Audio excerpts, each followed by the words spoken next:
بسم الله الرحمن الرحيم والليل إذا يغشى والنهار إذا تجلى وما خلق الذكر والأنثى إن سعيكم لشتى فأما من أعطى واتقى وصدق بالحسنى فسنيسره لليسرى وأما من بخل واستغنى وكذب بالحسنى فسنيسره للعسرى وما يغني عنه ماله إذا تردى إن علينا للهدى وإن لنا للآخرة والأولى فأنذرتكم نارا تلظى لا يصلاها إلا الأشقى الذي كذب وتولى وسيجنبها الأتقى الذي يؤتي ماله يتزكى وما لأحد عنده من نعمة تجزى إلا ابتغاء وجه ربه الأعلى ولسوف يرضى. الحمد لله ونستعينه ونستغفره ونؤمن به ونتوكل عليه ونعوذ بالله من شرور أنفسنا ومن سيئات أعمالنا من يهده الله فلا مضل له ومن يضلل فلا هادي له وأشهد أن لا إله إلا الله وحده لا شريك له وأشهد أن محمدا عبده ورسوله. اللهم صل على محمد وعلى آل محمد كما صليت على إبراهيم وعلى آل إبراهيم إنك حميد مجيد. اللهم بارك على محمد وعلى آل محمد كما باركت على إبراهيم وعلى آل إبراهيم إنك حميد مجيد. أعوذ بالله من الشيطان الرجيم. بسم الله الرحمن الرحيم. يا أيها الذين آمنوا أطيعوا الله وأطيعوا الرسول ولا تبطلوا أعمالكم. قال رسول الله صلى الله عليه وسلم بلغوا عني ولو آية. رواه البخاري. கண்ணியத்திற்குரிய சகோதரர்களே, மார்க்கத்தின் சில செய்திகளை கேட்டு அதன் பிரகாரம் அமல் செய்வதற்காக நாம் எல்லாம் இங்கே ஒன்று இருக்கிறோம். இப்படிப்பட்ட ஒரு நல்ல சந்தர்ப்பத்தில் ஜக்காத்தும் சதகாவும் என்ற தலைப்பில் சில விஷயங்களை உங்களோடு பரிமாறிக்கொள்ள நான் ஆசைப்படுகிறேன். என் அருமை சகோதரர்களே, நாம் ஏற்றுக்கொண்ட இந்த இஸ்லாமிய மார்க்கத்தை பொறுத்தவரை இந்த இஸ்லாமிய மார்க்கம் அல்லாஹ்வுடைய மார்க்கம், ஒரு பரிபூரணமான மார்க்கம். ஒரு மனிதன் பிறந்ததிலிருந்து அவன் இறக்கும் வரை அவனுக்கு ஏற்படக்கூடிய அத்தனை பிரச்சனைகளிலும் அத்தனை துறைகளிலும் இஸ்லாம் தலையிட்டு அழகான அறிவுபூர்வமான தீர்வை தரக்கூடிய ஒரு முழுமையான மார்க்கம் இஸ்லாமிய மார்க்கம். அந்த அடிப்படையில் எப்படி தொழுவுங்கள், எப்படி நோன்பு வையுங்கள் என்று இஸ்லாம் சொல்லுவது போன்று நீங்க எப்படி ஜக்காத்து கொடுக்கணும், ஜக்காத்து கொடுக்கணும் அப்படின்னு சொன்னா அவங்களுடைய அந்த தகுதி, பொருளாதார உச்ச வரம்பு என்ன, ஜக்காத்தை வாங்குவதற்கு யாருக்கு தகுதி உண்டு யாருக்கு தகுதி இல்லை என்பது என்ற செய்தி.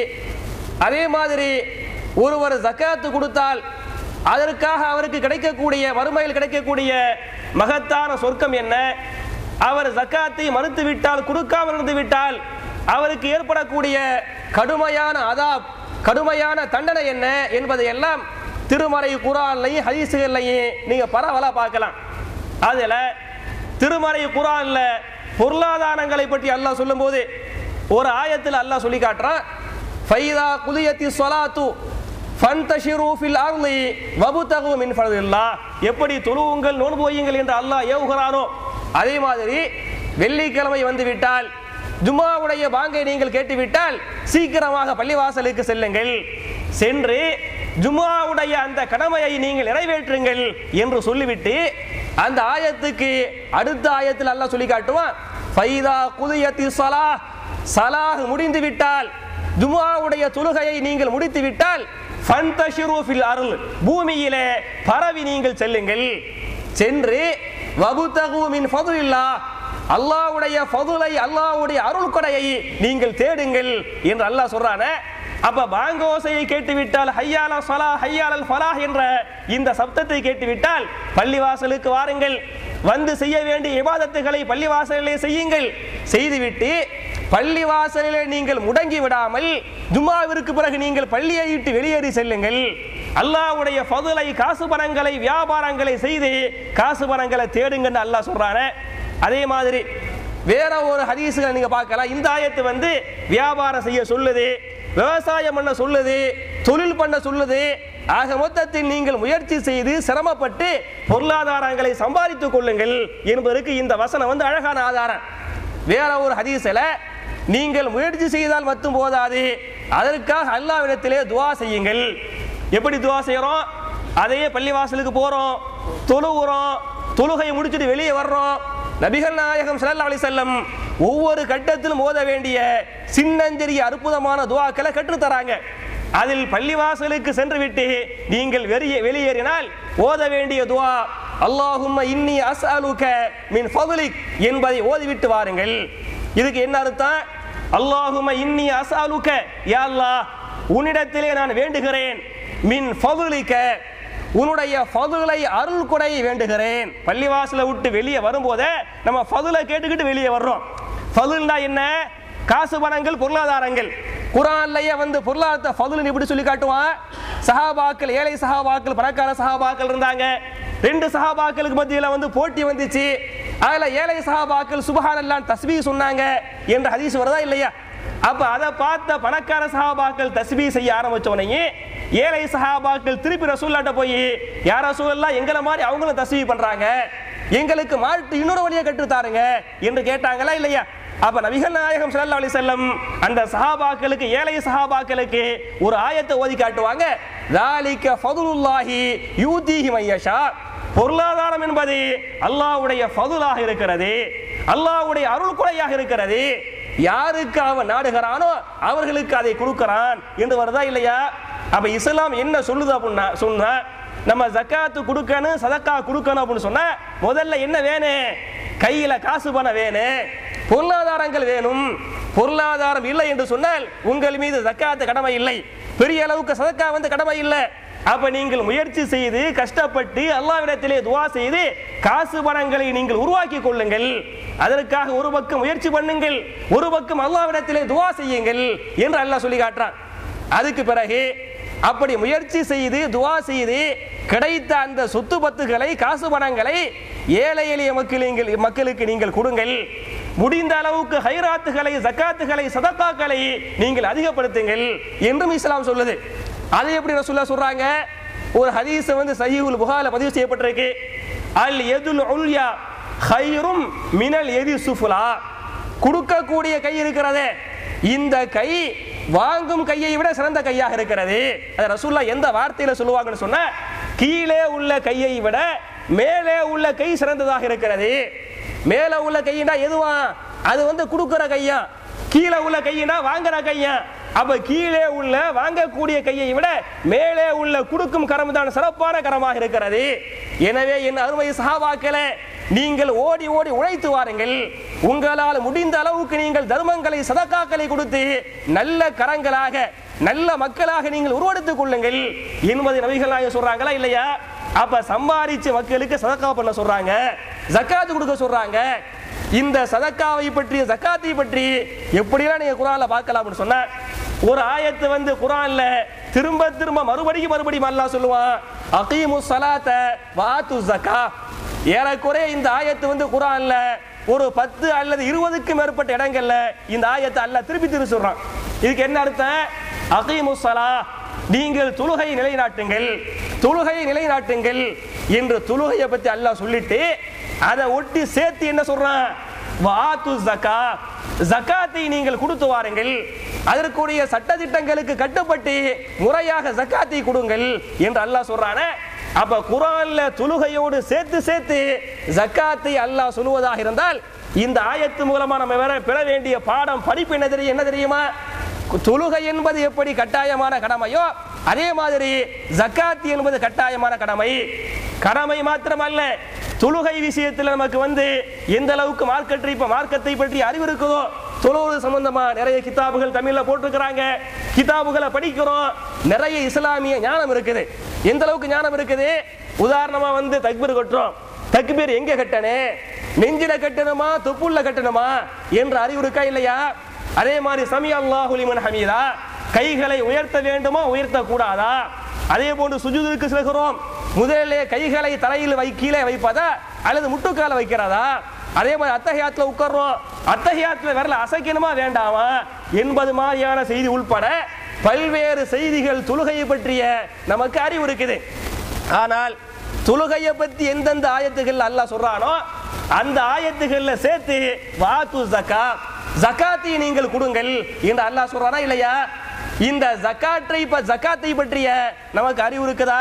தொழுகையை பற்றி எந்த அளவுக்கு அறிவு இருக்குதோ, இஸ்லாமிய ஞானம் இருக்குதோ, அந்த அளவுக்கு ஞானம் ஜகாத் விஷயத்துல இல்ல. ஒண்ணு இஸ்லாமிய அறிவு இல்ல, ரெண்டாவது தொழுகையை நம்ம எப்படி பேணுறோமோ அதே மாதிரி ஜகாத்தை பேண மறுக்கிறோம். 5 வேளை கரெக்டா பள்ளிவாசலுக்கு வருவாரு, சுபுஹ் உள்பட தொழுவாரு, அவர்கிட்ட நீங்க ஜகாத்து கொடுங்க, இதுக்கு இவ்வளவு இத்தனை சதவீதம் ஜகாத்து என்று சொன்னால் அவருக்கு அந்த காசை கொடுக்கிறதுக்கு வேதனையா கஷ்டமா இருக்குது. அப்ப என் அருமை சகோதரர்களே, தொழுகை என்பது எப்படி கட்டாயமான கடமையோ அதே மாதிரி ஜகாத்தும் கட்டாயமான கடமை. தொழுகை விஷயத்தில் எப்படி குர்ஆனை படித்து ஹதீஸ்களை படித்து சரியான புத்தகங்களை படித்து மார்க்கத்தை தெரிஞ்சுக்கிறோமோ, தொழுகையை தெரிஞ்சுக்கிறோமோ, அதே மாதிரி ஜகாத் விஷயமாக குர்ஆன் என்ன சொல்கிறது, ஹதீஸ் என்ன சொல்கிறது, இஸ்லாமிய அறிஞர்கள் என்ன சொல்றாங்க என்பதை படித்து தெரிந்து கொண்டு அது பிரகாரம் அமல் செய்வது நம்மீது மீது கட்டாயமான கடமைங்கிறதுக்கு இந்த ஆயத்து அழகான ஆதாரம்.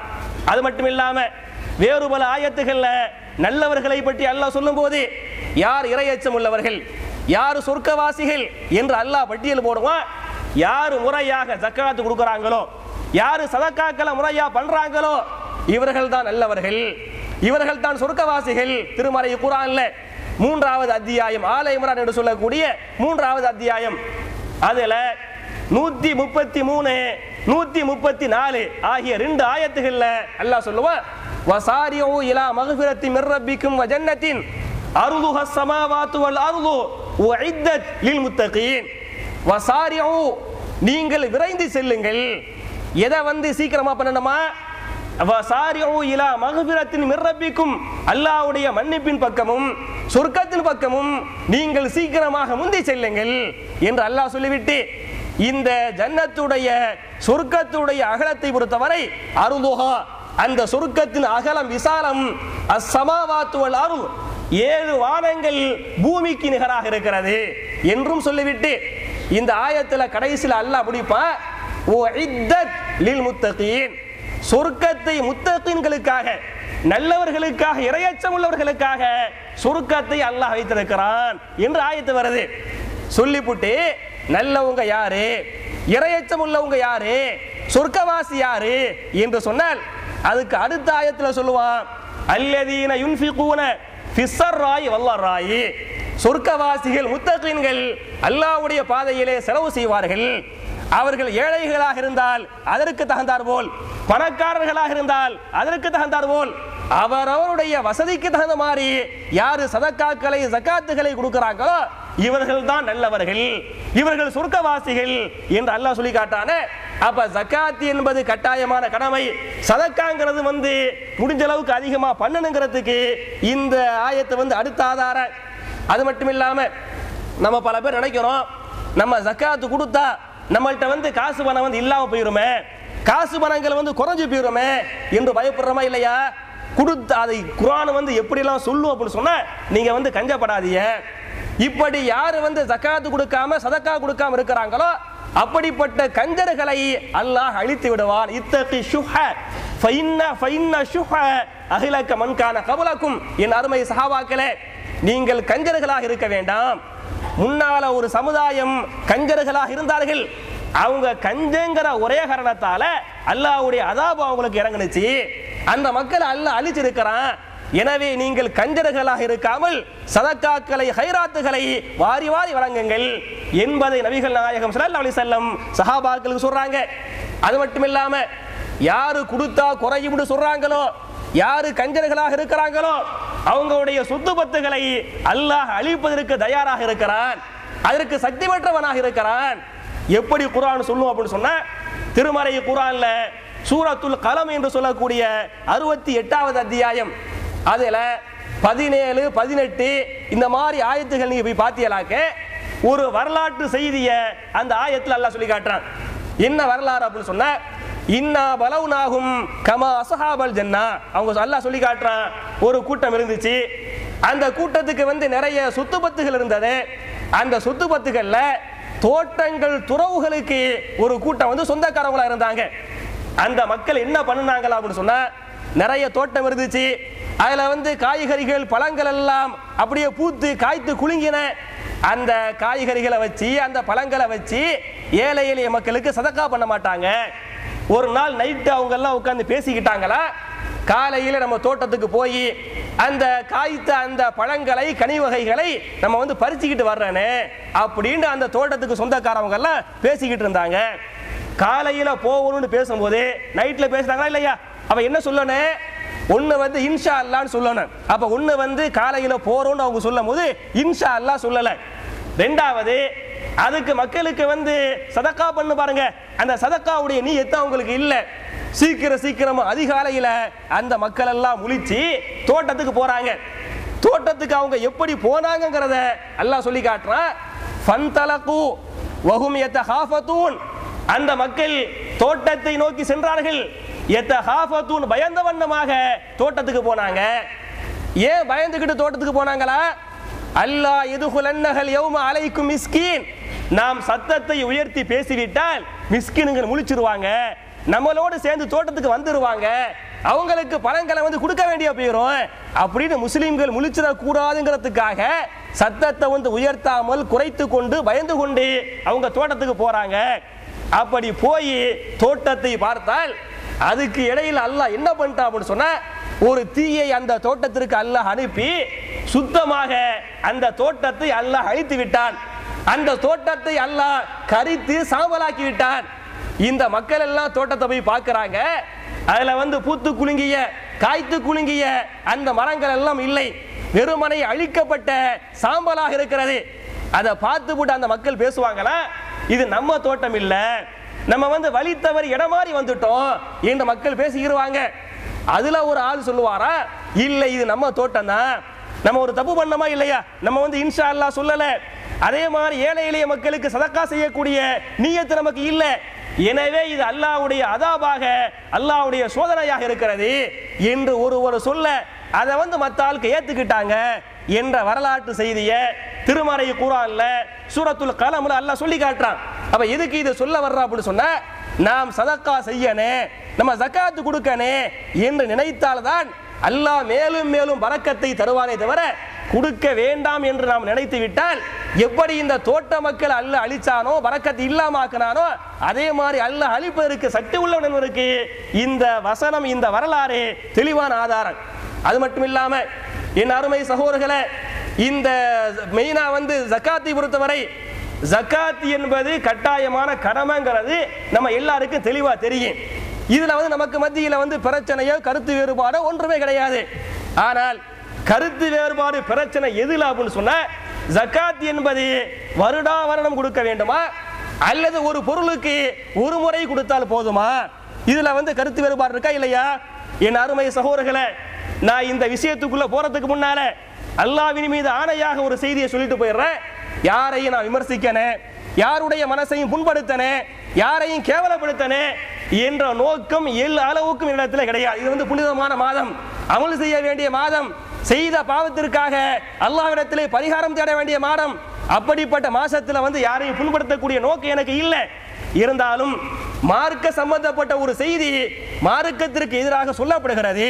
குர்ஆன் சம்பந்தப்பட்ட ஒரு செய்தியை குர்ஆன் என்ற போர்வையில, ஹதீஸ் என்ற போர்வையில, தௌஹீத் என்ற போர்வையில குர்ஆன் ஹதீஸுக்கு எதிராக ஒரு செய்தி சொல்லப்படும் போது அதுக்கு மாற்றமான அறிவு நம்மிடத்தில் இருந்தால் இது தப்பு, இது தவறான கருத்து என்று சொல்வது ஒவ்வொரு அறிஞன் மீதும் கட்டாயமான கடமை.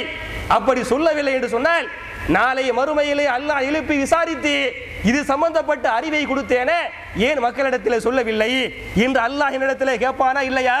அந்த தண்டனை தாங்க முடியுமா? அந்த ஒரு எண்ணத்துல தான் சில செய்திகள் உங்களுக்கு ஞாபகம் ஊட்டுறேன். உதாரணமா, ஜகாத் என்பது யோகபித்த உலகமே ஏற்றுக்கொண்ட ஒரு செய்தி. என்ன அப்படின்னு சொன்னா, ஒரு பொருளுக்கு கொடுத்த பொருளுக்கு மீண்டும் அடுத்த வருஷம் அதே மாதிரி இருந்துச்சாக்கு திருப்பி மறுமுறை கொடுக்கணும், அடுத்த வருஷம் கொடுக்கணும், அடுத்த வருஷம் கொடுக்கணும் என்பதுல உலகத்துல வந்து எந்த நாட்டிலையும் எந்த மாநிலத்திலையும் எங்கேயுமே கருத்து வேறுபாடு இல்லை. முத நம்ம தமிழ் பேசக்கூடிய அதுலயும் தமிழ்நாட்டில் வந்து கருத்து வேறுபாடு வருது. எப்படி வருது? முதல்ல எப்படி வந்துச்சு அப்படின்னு சொன்னா, சஹீஹுல் புகார்ல வந்து ஒரு ஹதீஸை வச்சு தான் வந்துச்சு. புகாரியுடைய 1404வது ஹதீஸ், சஹீஹுல் புகாரி ஹதீஸ் நம்பர் 1404வது ஹதீஸ். அதுல என்ன இருக்கும் அப்படின்னு சொன்னா, ஒரு ஆயத்து சம்பந்தம், அதாவது அப்துல்லா பின் உமர் ரலியல்லாஹு அன்ஹு ஒரு பிரயாணத்துக்கு போவாங்க. அவங்களோடு சேர்ந்து சில சஹாபாக்கள், சில தாபியீன்கள் அவங்களும் போவாங்க. அப்படி போய்கிட்டு இருக்கும் போது ஒரு ஆள் இப்னு உமர்கிட்ட வருவாங்க.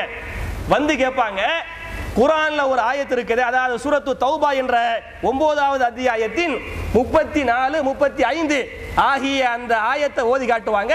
குர்ஆன்ல அல்லாஹ் சொல்லி காட்டுறான், வல்லதீன யக்னிஸூன அஸ்ஸஹப வல் ஃபில்லத வலா யுன்ஃபிகூனஹா ஃபீ ஸபீலில்லாஹி ஃபபஷ்ஷிர்ஹும் பிஅதாபின் அலீம் யௌம யுஹ்மா அலைஹா ஃபீ நாரி ஜஹன்னம் ஃபதுக்வா பிஹா ஜிபாஹுஹும் வ ஜுனூபுஹும் வ ஸுஹூருஹும் ஹாதா மா கனஸ்தும் லி அன்ஃபுஸிகும் ஃபதூகு மா குன்தும் தக்னிஸூன் என்ற 2 வசனங்களை அவர் வந்து இப்னு உமர்கிட்ட ஓதி காட்டுவார்.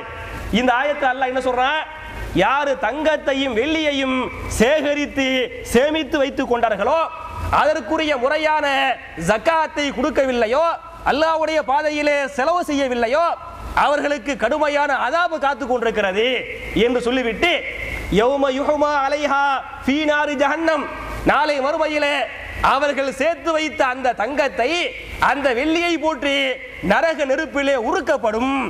உருக்கப்பட்ட அந்த வெள்ளியை, உருக்கப்பட்ட அந்த தங்கத்தை ஃபதுக்வா பிஹா ஜிபாஹுஹும் வ ஜுனூபுஹும் வ ஸுஹூருஹும், அவர்களுடைய நெற்றியிலே சூடு செய்யப்படும். சூடு ஓகேப்படும். அவங்க நெத்தியில அல்லாஹ் சூடு போடுவான், 2 விலாப்புறங்கள்ல சூடு போடுவான், முதுகுல சூடு போடுவான். இப்படி சூடு போட்டு அவன் வேதனை தாங்க முடியாமல் கதறுவான். அப்ப அவன்கிட்ட சொல்லுவாங்களா, ஹாதா மா கனஸ்தும் லி அன்ஃபுஸிகும், உலகத்திலே உனக்காக சேர்த்து வைத்துக் கொண்டாயே, ஜகாத் கொடுக்காமல் இருந்தாயே, அந்த சொத்து, அந்த தங்கம், அந்த வெள்ளி இதுவாக இருக்கிறது என்ற 2 ஆயத்து குர்ஆன்ல வருது. இந்த ஆயத்தை பத்தி அந்த வந்தவர் வந்து இப்னு உமர் என்ற மிகச்சிறந்த ஒரு சஹாபி அவங்கள்ட்ட கேட்பாங்க. அதுக்கு இப்னு உமர் ரலியல்லாஹு அன்ஹு அவங்கள்ட்ட சொல்லுவாங்க, இந்த ஆயத்து ஜகாத் சம்பந்தப்பட்ட ஆயத்து வர்றதுக்கு முன்னால் இறங்கிய ஆயத்து. இந்த ஆயத்து பிரகாரம் நம்ம அல்லாஹ் தண்டிப்பான்னு சொன்னா, யார் அல்லாஹ் தண்டிப்பான்? யாரு தங்கத்தை வச்சுக்கிட்டு வெள்ளியை வச்சுக்கிட்டு ஜகாத்து கொடுக்கலையோ அவங்கள தான் அல்லாஹ் தண்டிப்பான். தவிர தங்கத்துக்குரிய ஜகாத்தை கொடுத்து விட்டால், வெள்ளிக்குரிய ஜகாத்தை கொடுத்து விட்டால் அவங்கள அல்லாஹ் தண்டிக்க மாட்டான் என்று சொல்லிவிட்டு, இப்னு உமர் ரலியல்லாஹு அன்ஹு அவர்கிட்ட சொல்லுவாங்க, ஜஅலஹல்லாஹு துஹூரன் லில் அம்வால், இந்த ஜகாத்தை அல்லாஹ் வந்து துஹூராக சுத்தப்படுத்தக்கூடியதாக ஆக்கிவிட்டான் என்று இப்னு உமர் ரலியல்லாஹு அன்ஹு அவர்கிட்ட சொல்லுவாங்க. இது சொன்னது யாரு? ரசூலுல்லாஹ் வந்து இந்த செய்தியை சொல்லல. ரசூலுல்லாஹ் சொன்னதாக இப்னு உமர் ரலியல்லாஹு அன்ஹு சொல்லல. இப்னு உமரா சொல்லுவாங்க, ஜஅலஹல்லாஹு துஹூரன் லில் அம்வால், அல்லாஹ் அந்த ஜகாத்தை எதுவாக்கிட்டான்?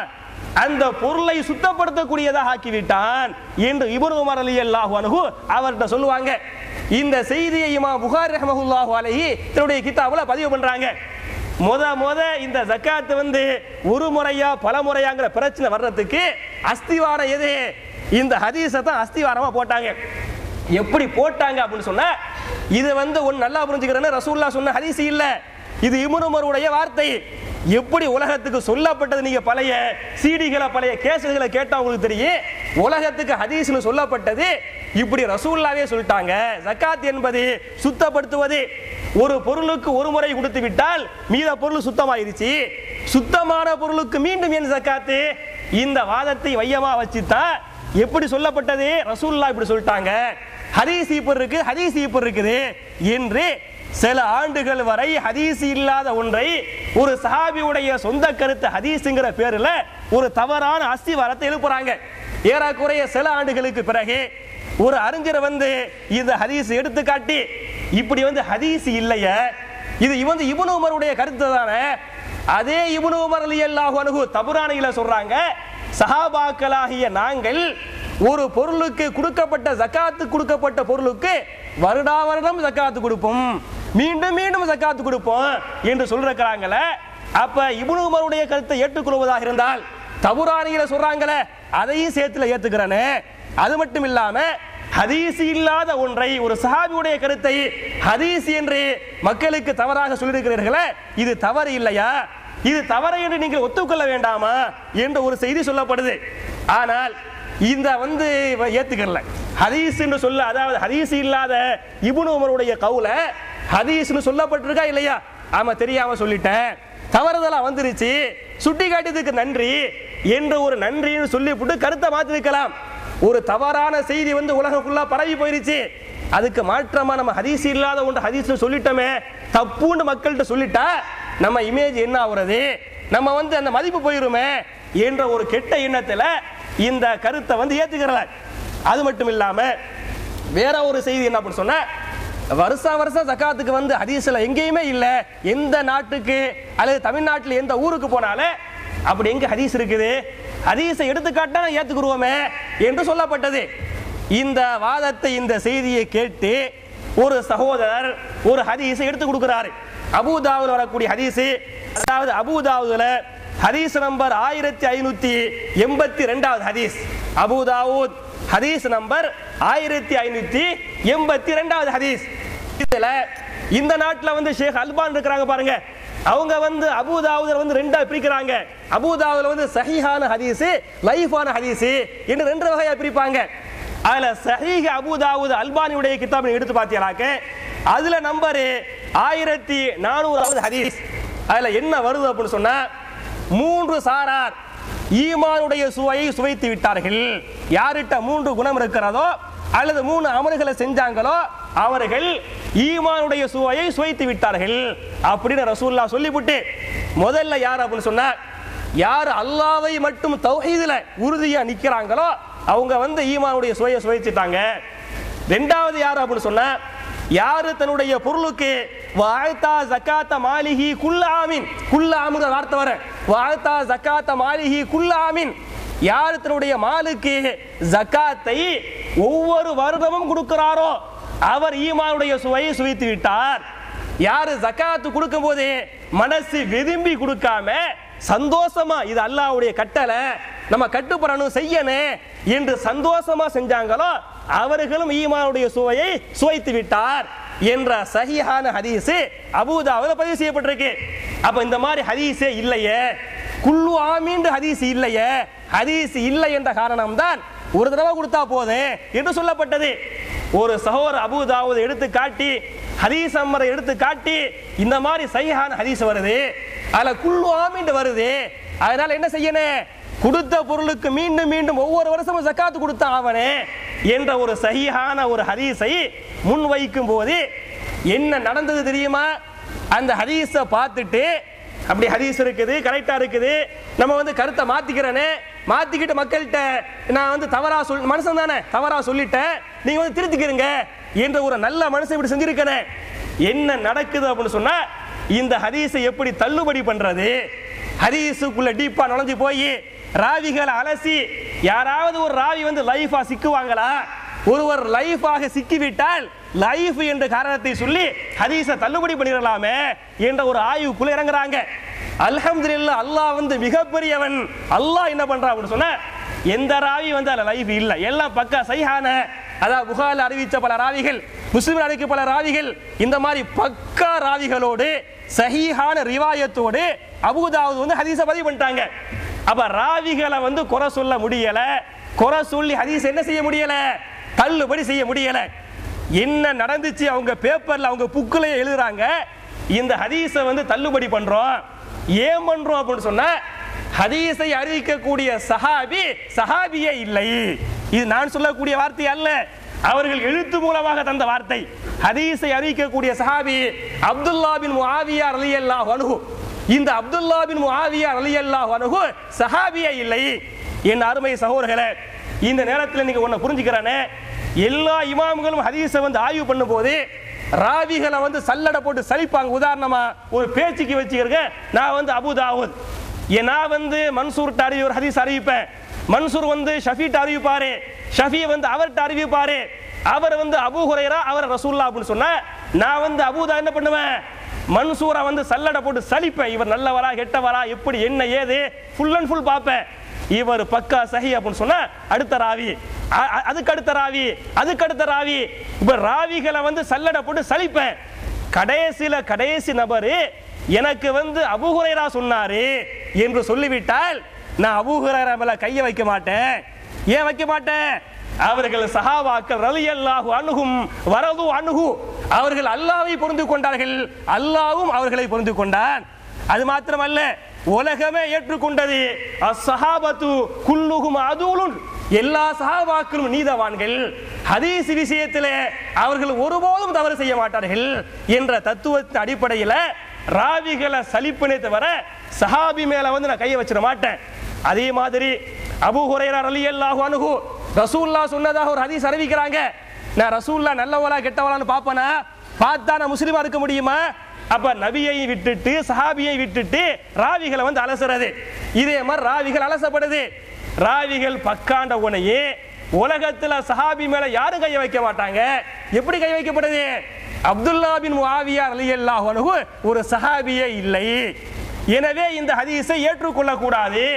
இந்த ஹதீஸின் அடிப்படையில் வருஷம் ஜகாத்து கொடுங்கள் என்று சொல்வது தவறான வாதமாக இருக்கிறது என்ற ஒரு செய்தி உலகத்துக்கு சொல்லப்படுது. இப்படி சொன்ன உடனே வேற ஒரு அறிஞர் என்ன பண்றார் அப்படின்னு சொன்ன, அப்துல்லா பின் முஆவியா ரலியல்லாஹு அன்ஹு சஹாபி தான் என்று நிரூபிக்கிறார். எப்படி நிரூபிச்சாரு? அவரா சொந்தமா நிரூபிக்கல, அவர் பல ஆய்வுகள் செஞ்சு இமாம் புகாரி ரஹ்மத்துல்லாஹி அலைஹி அவங்க ஹதீஸ் கலையில பண்ண சேவைகளை வச்சு தாரீஹுல் கபீர் என்ற ஒரு வரலாற்று சம்பந்தப்பட்ட ராவிகள் சம்பந்தப்பட்ட ஒரு கிதாபு, அந்த கிதாபுல சஹாபியா இல்லையான்னு பார்த்தா இமாம் புகாரி சொல்றாங்க அப்துல்லா பின் முஆவியா ரலியல்லாஹு அன்ஹு ஒரு சஹாபி. அவங்கள சொல்றது யாரு? புகாரி சொல்றாங்க. இமாம் புகாரி தாரீஹுல் கபீர்ல சொல்றாரு அப்துல்லா பின் முஆவியா ரலியல்லாஹு அன்ஹு ஒரு சஹாபி. அது மட்டும் இல்ல, புகாரிக்கு மாபெரும் சேவை செய்த இமாம் இப்னு ஹஜர் அஸ்கலானி சொல்றாங்க அப்துல்லா பின் முஆவியா ரலியல்லாஹு சஹாபி என்று சொல்லிருக்காங்க. ஒரு அறிஞர் காட்டுறாரு, உலகத்துக்கு மாத்தமா சஹாபியை பிடிச்சி சஹாபி இல்லைன்னு சொல்லி ஹதீஸை தள்ளுபடி பண்ணீங்களே, இமாம் புகாரிய தாரீஹுல் கபீர்ல அந்த சஹாபின்னு சொல்றாங்களே, இப்னு ஹஜரா சொல்றாங்களே அப்படின்னு சொல்றாங்க. அதுக்கு என்ன பதில் தெரியுமா? ஆமா, புகாரியும் சஹாபின்னு சொல்றாரு, இப்னு ஹஜர் சஹாபின்னு தான் சொல்றாரு. அவர் ஏன் சொன்னாங்கன்னு எனக்கு தெரியல, அப்படியே எழுதப்பட்டிருக்கு. ரெண்டு பேரும் சஹாபின்னு சொல்றாங்க, ஏன் சொன்னாங்கள் என்று எனக்கு தெரியவில்லை. என்னமோ இமாம் புகாரி இவர்கிட்ட கேட்டு வந்து சொல்லணும், இப்னு ஹஜர் வட்ட இவங்கள்ட்ட கேட்டு வந்து சொல்லுங்க மாதிரி ஏன் சொன்னாங்க என்று எனக்கு தெரியவில்லை என்ற என் அருமை சகோதரர்களே, அல்லாஹ்வுடைய நல்லடியார்களே, புனிதமான மாதம் நோன்பு வைக்கிறோம். ஏன் நோன்பு வைக்கிறோம்? காசு பணம் இல்லாமையா? சாப்பிடறதுக்கு நாதி இல்லாமையா? அல்லாஹ் சொல்லியிருக்கிறான், ரமலான் மாதம் வந்துவிட்டால் நீங்கள் நோன்பு வையுங்கள், அல்லாஹ்வுக்கு கட்டுப்படுங்கள் என்று அல்லாஹ்வுடைய கட்டளைக்கு நாம் கட்டுப்பட்டு நோன்பு வைக்கிறோம், தொழுகிறோம், ஜகாத் கொடுக்கிறோம், வேறு பல இபாதத்துகள் பண்ணுகிறோம். இப்படிப்பட்ட நல்லவர்கள் ஒரு தவறை செய்து விட்டால், தப்பு நான் மனுஷங்களை தப்பு செஞ்சுட்டேன், அல்லாஹ்வுக்காக மன்னிச்சுக்கிறேங்க, இதுதான் சரியா இருக்குது என்று சொன்ன கருத்தை வாபஸ் வாங்கி கொண்டு சரியின் பக்கம் நிற்பதா அல்லது தவறுக்கே வக்காலத்து வாங்குறதா? அப்ப என் அருமை சகோதரர்களே, நான் வந்து சுருக்கமா சொல்லுவதா இருந்தா, இந்த வருஷங்கிற சொல்றாங்க பாருங்க, அதாவது வருஷத்துக்கு ஒரு முறை கொடுத்தா போதுங்கிறது, இது வந்து முற்றிலும் தவறான வாதம். தெரிந்து கொண்டே தூங்குறவன் வந்து எழுப்பிடலாம், தூங்குற மாதிரி நடிக்கிறவங்களை எழுப்ப முடியாது. அப்ப தெரிந்து கொண்டே ஒரு தப்பான வாதம் வைக்கப்படுகிறது. அது மட்டும் இல்லாம அதுக்கு அடுத்த சான்று என்ன அப்படி சொன்னா, வருஷம் ஜகாத்து கொடுத்தா அவன் மிஸ்கீனா போயிட மாட்டானா, ஃபகீரா போயிட மாட்டானா என்று சொல்லப்படுகிறதா இல்லையா? இது இந்த இஸ்லாத்துல கரெக்டாரா? இது இஸ்லாத்துல தப்பு. ஏன் தப்பு? குர்ஆன்ல அல்லாஹ் அழகா தெளிவா சொல்லி காட்டுறான், யம்ஹகுல்லாஹு ரிபா வ யுர்பி ஸதகாத். யம்ஹகுல்லாஹு ரிபா, அல்லாஹ் வட்டியின் மூலமாக உங்களுடைய பரக்கத்தை அழித்து விடுவான். வட்டி வாங்கி வட்டி கொடுத்து வட்டியில யாரு டீலிங் பண்றாங்களோ அவங்களுக்கு எல்லாம் என்ன செய்வானா? யம்ஹகுல்லாஹு ரிபா வ யுர்பி ஸதகாத். யாரு வட்டி வாங்குறாங்களோ வட்டி கொடுக்குறாங்களோ அவங்களுக்கு பரக்கத்தை அல்லாஹ் அழிச்சிடுவான். அதே சமயத்தில் யாரு ஜக்காத்து கொடுத்தாங்களோ சதக்கா கொடுத்தாங்களோ அவங்களுக்கு மென்மேலும் அல்லாஹ் பரக்கத்தை தருகிறான். அல்லாஹ்வுடைய வார்த்தை ஜக்காத்து கொடுப்பதன் மூலமாக நீங்க மிஸ்கீனா போக மாட்டீங்க, நீங்க ஃபக்கீரா போக மாட்டீங்க, உங்களுக்கு மென்மேலும் அல்லாஹ் பரக்கத்தை அதிகத்தான் படுத்துவான் என்பது அல்லாஹ்வுடைய வாய்தா. அது மட்டுமில்ல, வேற ஒரு ஆயத்துல அதே பக்கரா என்ற 2வது அத்தியாயத்தின் 268வது வசனம், அதுல அல்லாஹ் சொல்லி காட்டுறான் தெளிவா, இவங்களுக்கு பதில் மாதிரி அல்லாஹ் சொல்லி காட்டுறான். அஷ்ஷைத்தானு யஇதுகுமுல் ஃபக்ர வ யஅமுருக்கும் பில் ஃபஹ்ஷாயி வல்லாஹு யஇதுகும் மக்ஃபிரத்தம் மின்ஹு வ ஃபضலா வல்லாஹு வாசியுன் அலீம். அஷ்ஷைத்தானு யஇதுகுமுல் ஃபக்ர், ஷைத்தான் என்ன பண்ணுவான்னு சொன்னா ஃபக்ரை கொண்டு வறுமையை கொண்டு உங்களை பயமுறுத்துவான். வருஷா வருஷம் ஜக்காத்து கொடுக்காதே, அதிகமாக நீ சதக்கா செய்யாதே, அப்படி செய்துவிட்டால் ஒரு நாளைக்கு நீ ஃபக்கீராகி விடுவாய் என்று சொல்பவன் யாரா? ஷைத்தானாக இருக்கிறான். அல்லாஹ்வை பொறுத்தவரை வல்லாஹு யஇதுக்கும் மக்ஃபிரத்தம் மின்ஹு வ ஃபضலா, நீங்கள் ஜக்காத்தின் மூலமாக சதக்காவின் மூலமாக அல்லாஹ்வுடைய மன்னிப்பை பெற்றுக் கொள்வீர்கள், அல்லாஹ்வுடைய ஜன்னத்தை பெறுவீர்கள் என்று அல்லாஹ் சொல்லி காட்டுறான். அப்ப என் அருமை சகோதரர்களே, ஒண்ணு அந்த வாதமே தவறான அஸ்திவாரத்தை வச்சு சொல்லப்படுது. 2வது, வருஷா வருஷம் கொடுக்கறனால யாரும் ஃபக்கீரா போக மாட்டாங்க, உங்களுக்கு பரக்கத்தை அல்லாஹ் அதிகமா தருவான், பரக்கத்து தான் கிடைக்குமே தவிர ஃபக்கீர் ஆக மாட்டீங்கிறது நான் சொல்லல, குர்ஆன்ல அல்லாஹ் சொல்லி காட்டுறான் என்பதை நீங்கள் சுருக்கமாக புரிந்து கொள்ளுங்கள். அப்புறம் இந்த ஜக்காத்தை வாங்குறாங்க பாருங்க, அதுக்கு யாருக்கு தகுதி அப்படின்னு சொன்னா, திருமறை சுருக்கமா சொல்லுவது திருமறை குர்ஆன்ல தௌபா என்ற 9வது அத்தியாயம் அதுல 60வது ஆயத்தை நீங்க எடுத்து பாருங்க. 8 சாரார் அல்லாஹ் சொல்லுவான். யார் 8 சாராரே? இன்னமா ஸதகாத்து லில் ஃபுகராயி வல் மசாகீன் வல் ஆமிலீன அலைஹா வல் முஅல்லஃபதி குலூபுஹும் வ ஃபிர் ரிகாப் வல் காரிமீன் வ ஃபீ சபீலில்லாஹ் வ பினி சபீல் அப்படின்னு அல்லாஹ் சொல்லி காட்டுறா. அந்த 8 சாரார் யாரே? இன்னமா ஸதகாத்து லில் ஃபுகரா, ஒன்னாவது ஃபகீர்கள். ஃபகீர்கள்டா யாரே? ஒண்ணுமே இல்லாம கையில காசு பணம் வீடு வாசல் ஒண்ணுமே இல்லாம நெசமான யார்கிட்ட வசதியே இல்லையோ அவங்க ஃபகீர். ஃபகீருக்கு என்ன செஞ்சுக்கலாம்? ஜக்காத்து கொடுத்துக்கலாம், ஃபகீரும் ஜக்காத்தை வாங்கி கொள்ளலாம். 2வது யாரு? இன்னமா ஸதகாத்து லில் ஃபுகராயி வல் மசாகீன், 2வது மிஸ்கீன்கள். மிஸ்கீனுக்கு பண்ணும் மசாகீன் வல் மசாகீன். மசாகீன்டா மிஸ்கீன். மிஸ்கீன் நம்ம ஊர்ல காசு பணத்தை பிச்சை எடுக்கிறாங்க பாருங்க, அவங்கள மிஸ்கீன் சொல்லுவோம். அவங்க இல்ல மிஸ்கீன்.